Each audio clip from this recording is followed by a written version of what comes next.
সব খবরের আগেই আপডেট পেতে টিউন করুন নিউজ 7 দিন বাংলা।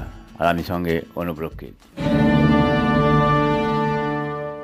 আপনারা জানেন যে গত 5ই জানুয়ারি নেজার থানা এলাকায় ইডির অর্থাৎ এনফোর্সমেন্ট ডিরেক্টরেটের একটা অভিযানের সময় ইডি আধিকারিকরা আক্রান্ত হন। এই ঘটনায় ইডির ডেপুটি ডিরেক্টর তিনি একটি নির্দিষ্ট অভিযোগ দায়ের করেন নেজার থানায় এবং সেই অভিযোগের ভিত্তিতে নির্দিষ্ট ধারায় তদন্ত শুরু হয়।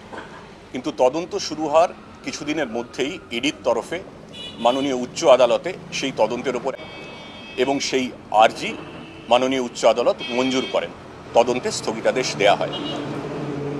সুতরাং ওই মামলায় তদন্ত করা এবং পরবর্তী গ্রেফতার সহ অন্যান্য যে আইনি পদক্ষেপ হয় সেইটা নেয়ার ক্ষেত্রে আমাদের আইনি বাধা ছিল। এরপর যেটা হয় ঘটনাক্রম, গত 7, 8, 9 ফেব্রুয়ারি আপনারা জানেন সন্দেশখালীতে কিছু বিচ্ছিন্ন অবাঞ্ছিত ঘটনা ঘটে।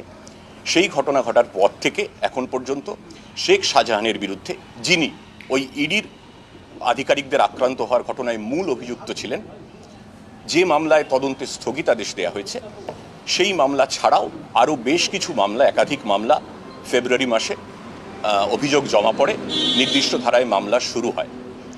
কিন্তু এই মামলাগুলি, যে 8ই ফেব্রুয়ারির পর যে মামলাগুলি দায়ের করা হয়েছে যেখানে শেখ শাহজাহানের নাম এসেছে অভিযুক্ত হিসেবে, সেগুলো প্রত্যেকটাই 2 থেকে 3 বছর আগের ঘটা কিছু ঘটনার ভিত্তিতে অভিযোগ দায়ের করা হয়েছে।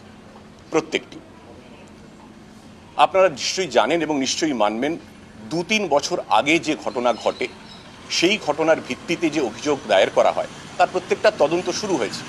কিন্তু 2-3 বছর আগে যে মামলার যে মামলার ভিত্তি, তাতে তদন্ত করতে, তথ্য প্রমাণ সংগ্রহ করতে অনেকটা সময় লাগে।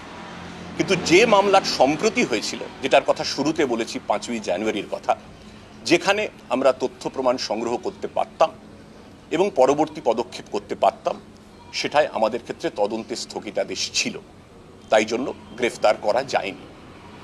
অথচ সংবাদ মাধ্যমে, আপনাদের চ্যানেলে এবং আরও বিভিন্ন মহল থেকে এটা লাগাতার বলা হয়েছে যে পুলিশ ইচ্ছাকৃতভাবে শেখ শাহজাহানকে গ্রেফতার করছে না। আমি ভুল, এটা অপপ্রচার। আমাদের আইনি বাধ্যবাধকতা ছিল, যেটা স্পষ্ট করে দিয়েছি।